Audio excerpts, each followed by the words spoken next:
کہہ دو کہ اگر آخرت کا گھر اور لوگوں یعنی مسلمانوں کے لیے نہیں اور اللہ کے نزدیک تمہارے ہی لیے مخصوص ہے تو اگر سچے ہو تو موت کی آرزو تو کرو، اور ان اعمال کی وجہ سے جو ان کے ہاتھ آگے بھیج چکے ہیں یہ کبھی اس کی آرزو نہیں کریں گے، اور اللہ ظالموں سے خوب واقف ہے۔ اور ان کو تم اور لوگوں سے زیادہ زندگی کے حریص دیکھو گے، یہاں تک کہ مشرکوں سے بھی بڑھ کر۔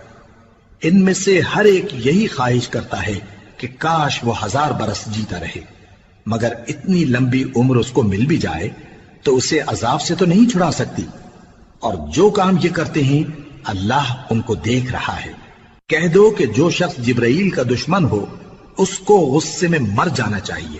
کیونکہ اس نے تو یہ کتاب اللہ کے حکم سے تمہارے دل پر نازل کی ہے جو پہلی کتابوں کی تصدیق کرتی ہے،